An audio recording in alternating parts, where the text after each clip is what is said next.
pagpamilaw kanyong tanan nga nagpaminaw karon ning tulumanon kini ang akong suliran. Ilabi na ninyo Dr. Rene Obra ug Attorney Elaine Bathan. Ingon man sa mga artista nga maghatag og kinabuhi ning akong suwat suliran. Tagwala ko niyo sa pangan nga Lee, hingkod ang pangidaron, single, estudyante, gikan sa Bohol. Punto legal kining akong suliran. Kabahin sa mga nahibilin nga kabtangan sa akong mga apuhan. Upat ni sila ka man nag-isuon si Mama. Si Mama ra ang babae. Ang ilang kamagwangang lalaki ug may duha pa siya kamanghod nga lalaki. Aron niya hisabtan, ingon ini ang mga panghitabo.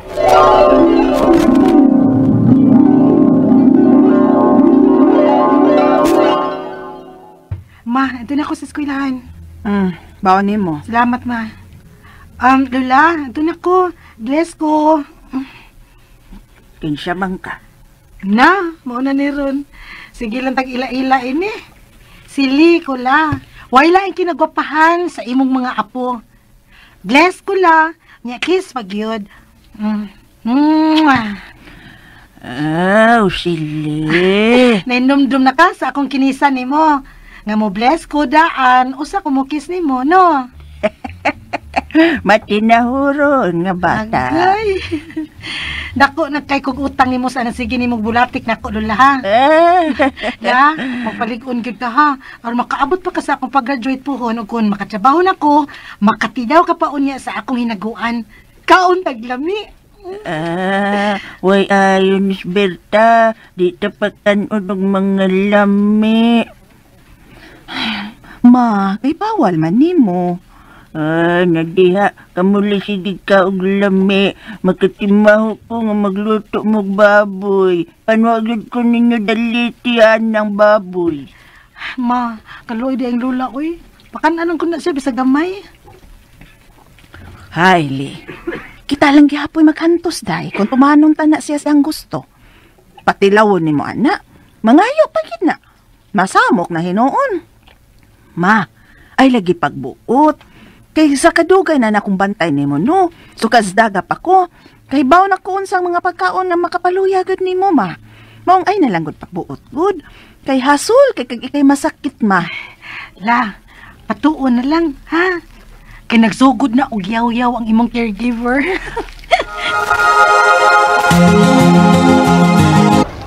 Pagkaloy pa sa mama girl. Uy, pora in taon na yun, nagatiman si mong lulog-lula, so kasadaga pa siya. Ang siya ramang sa anak ng babae nilang lolo o lola god. Dito na siya nanarbaho sa Manila, sa daga pa na siya. Niya, kay gipapauli man sa iyang maguwang, sa akong uyuan ba? Kay mao lagi pabantayon nilang lolo o lola. Ay, may ragid di ayong dili ko hingpit nga babae, no? E basin ako po ang pabantayon sa mga katiguangan. Pero ingon ba ya sila bayot? Nga basta mo atiman kasi mong mga katiguangan, taas ka kinabuhi. Ala, no? May ganun? So, ako, dili ko ganahan mo atiman ng mga tiguang, kay mubura nga akong pasensya. Mubura akong kinabuhi. Ay, Diyos ko. Yot, bilibitaw kay ko sa akong mama, oy. Taas og pasensya ba nilang lula o lolo? Maluon nilang ko nga maguna-una anak niya nga. Mas ma-high blood pa siya sa mga tiguang kay namo nga iyang mga anak.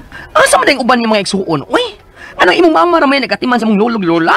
Ang usa nako kauyuan, ang kamagwangan nilang mama, tuwas Manila, ni Minyo Nasad. Ug ang duha niya kamanghod, ni aron unta sa Bohol. Pero mao lagi oy.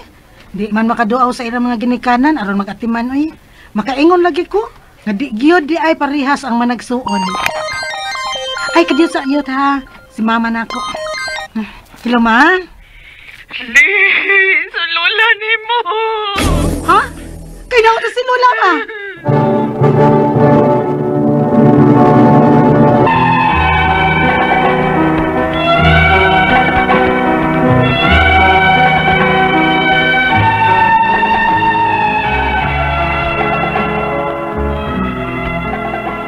Nadapan na mo si Lola sa ospital, pero human siya makagawas, mga semana lang, namatay rapod si Lola. Nitabang ang kamagwangan lang mama sa mga gastuhan, pero ang duha niya kamanghod, bisan pagduaw man lang ni Lola sa ospital, wag gyud kahimo. Og pila ka tuig sad ang milabay.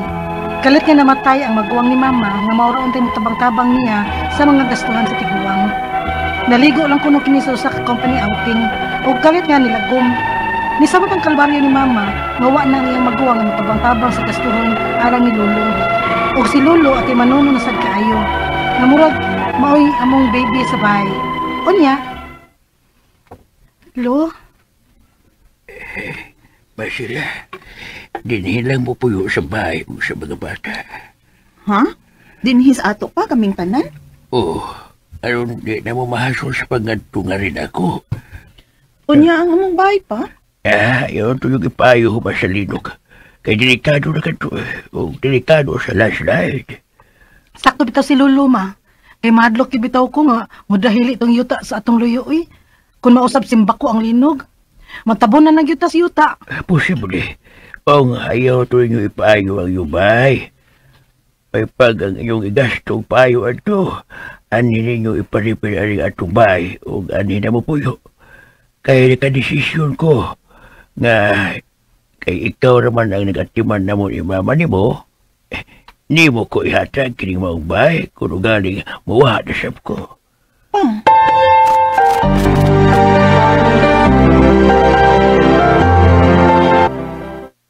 Lo, niyanay mong pagkaon.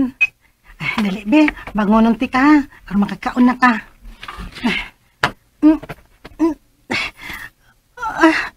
Lo, nganong gahi naman ni si Lolo? Lo! Lo!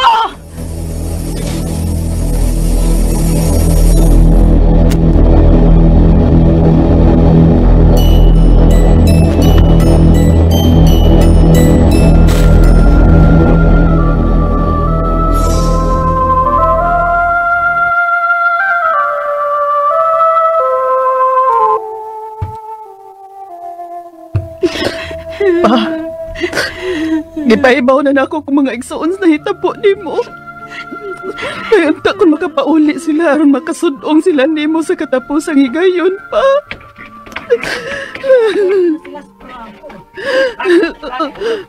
Ma, niyan na sila si Tio Frank, Tio Ben, o si Tio Felix. Ay, salamat. Ni agyo di ay sila pa.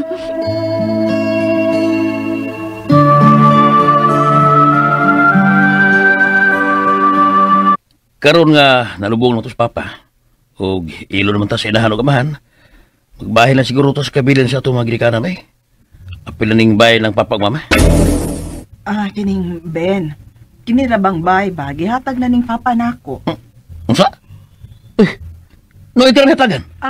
Tio, nakadungog ko sa pagsulti anak ni Lolo. Nga siya ang nagbuot nga anhin na may mapuyo. Ug dili lang namo ipaayo tong among bahay human sa linog, kay delikado sa landslide. O nga kini na lang bahay nila ni Lolo ang among ipaayo, kay ihatag na ni Lolo namo. Kami na naggasto sa pagpa-repair ini Tio. Ay, kaya mahimo eh. Dapat patas ang pagbahin. Oh, kung gusto niyong maangkon yung bayan, no? Bayre lang ninyo o hatagin lang ning uban mong isuon sa among bahin ba sila? Ha?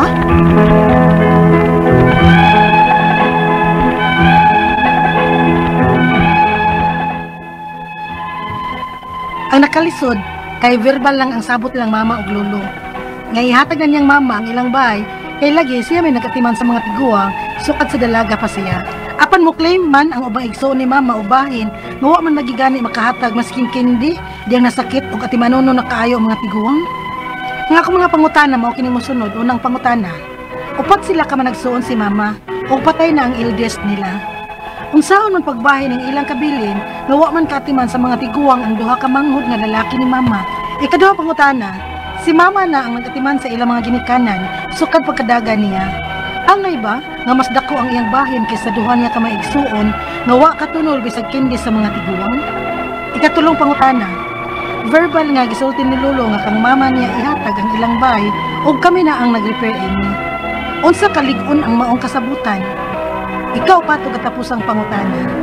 Kung mamugos gid sila sa pagpangayo og bahin, may katungod ba mi nga balansihan ang mga igsuon ni mama sa nagasto namo sa mga tiguang, ilabi na nga pagkasakit nila nga nagautang-utang pa mi with interest hangtod ron? Unsay angin namong buhaton? Palihog, tabangi ug tambagi ko.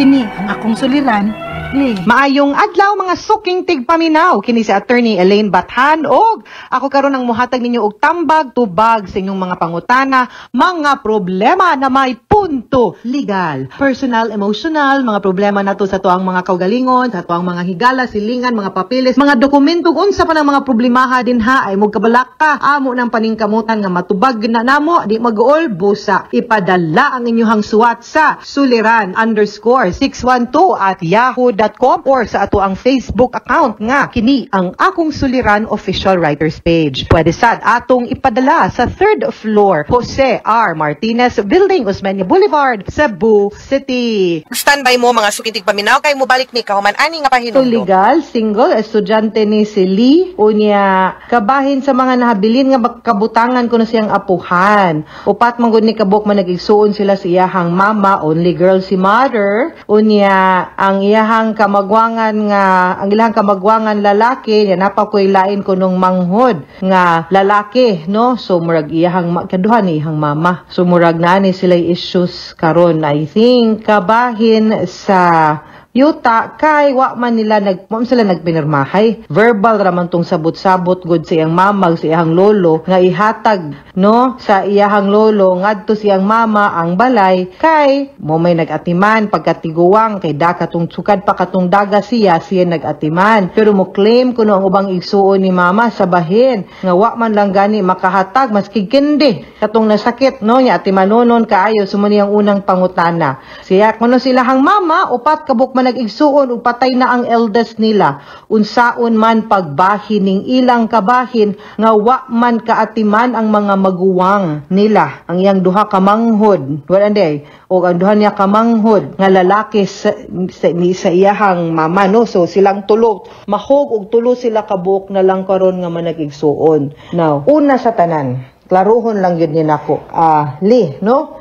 Nga basis sa ato ang pagbahin-bahin o ang basis sa ato ang pagbanus o panunod sa mga kabtangan sa atong ginikanan. Dili nato ibase kung kinsay dakog na tampo sa katong panahon nga nasakit sila or kinsay dakog na hatag or natagana og panahon og effort sa paggam o pag-atiman nila. Dili na ingon ana in town die, no? Unfortunately, kinahanglan gyud nga atong basihan usara kung kita anak ba sa tagtungod. Kay kung anak ta sa tagtungod, meaning katong namatay, naatay katungod nga mubahin.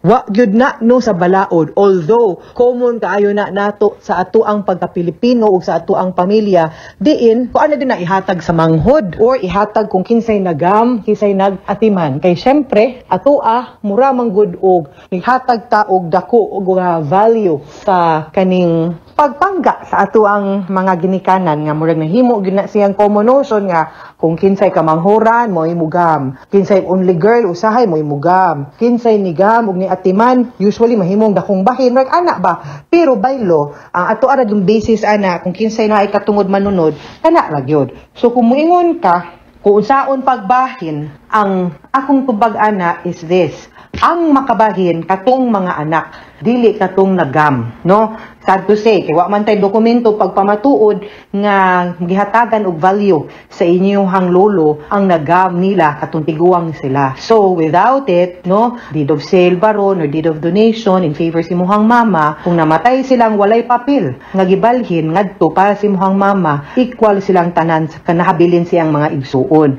Now, kung ang eldest na ay anak, therefore kanang katong mga anak manunod pud apil, meaning kamo imong mga igagaw manunod pud apil, pero ang ilahang bahin balig usara ka bahin representing sa ilahang papa. So mahog nga ang property i-divide by 4. Okay? Walay anak ang katong imuhang uncle katong eldest, no, divided by 3. Kay tulo naman lang silang nahabilin. Ikaduhang pangutana, si mama na ang nagatiman sa ilang mga ginikanan sukad pagadaga niya. Angay ba nga mas dako ang iyahang bahin kaysa duha niya ka igsuon nga wa katunol maski kendi sa mga tiguwang. Okay, sad as it may be, nga naatay mga miyembros pamilya nga way pagtahod, way paghigugma, way pagpakabana, mudawat lag limpyo, in other words bagagnaw, no, wa man gani mo tabag mo tampo. But again, as I said, dili gyud na mahimo manggong basihan para makabahin. Okay, like I said, usara gyud ang ato ang basis para makabahin, and that is if you are a child no sa kanang namatay. Okay, ikatulong pangutana, verbal ang gisulti ni lolo nga kang mama niya ihatag ang iyang balay ug kami ang nag-repair ini. Unsa kaligon among kasabutan, dili gyud ligon ang inyong kasabutan. Remember sa mga previous nato nga mga episodes, kung naminaw mo guys, kaning mga pagbalhin no anything kabahin sa mga kabtangan, labi nagyuta, balay no, mga mahalon nga mga butang sama sa auto, sakyanan nga kihanan irehistro ug naay mga titulo, naay mga proof of ownership nga gikuptan, dili na pwede nga verbal lang or basta-basta lang iingon nga ibalhin nas imuhag or ako na ning gibaligya nimo or unsa ba. Kinahanglan yung nakalagda, nakasuwat na siya nga gihatag na siya. Okay, so dili gud pwede tong inyong gisabutan sa inyong lulo ug imuhang mama kung walay proof of transfer. Either giunsa pag-transfer, either gibaligya, deed of sale, gihatag, deed of donation. Kung wa ni nagpabilin gyud nga ang katong property tag-iya ato ang inyong lulo pagkamatay, gidaniya siyang kamatayon ug musunod ang usual process of succession. Okay?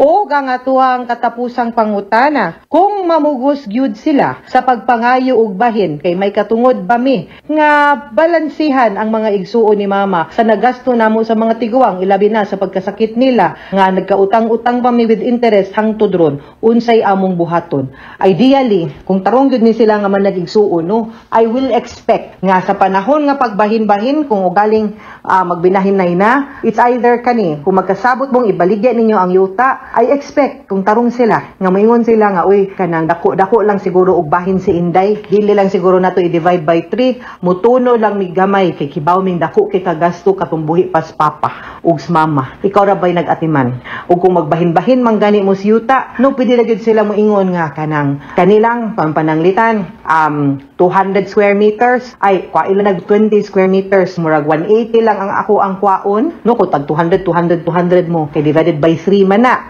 I expect nga sila, maingon sila nga, uy, muhatag ni 20, maski 20 lang kang Inday, madungagan 180 lang ako, madungagan niya, tag 20, so, mahimong 240 ang iyahang yuta, mas dako siya bahin, kay siya baya, may nag-atiman kang mamagpapa. That is my expectation, no? Pero kung dili man gani, lisod pod nga manukot ta, atong panahon na, nga kusa man tang ning hatag, pero ang pagpa-repair sa balay mahimo tang manukot kay mahimo man siyang common nga property nga sila pod moy nimo benefit. So kana dihang dapit-dapit ta makapanukot, pero katong sa pagkasakit sa kinikanan medyo lisod siya ipanukot, no? Ang kabaga na lang sila hang naong siguro way pagpakabana ug di gid sila sincero dawat limpyo, Dios na lang mag-angay anak nila liha. Okay, mga sukintig paminaw, hinaot unta nga namin nakutlo na pagtulunan karong adlaw. Kini si Attorney Elaine Bathan, daghan kayong salamat sa inyong pagpaminaw sa atong tulumanon hangtod sa sunod nga sugilanon dinhi gapon sa tuang programa. Kini ang akong suliran gikan sa RMN Production Center, Radyo Mo Nationwide. Tatak RMN, daghang salamat ug maayong adlaw.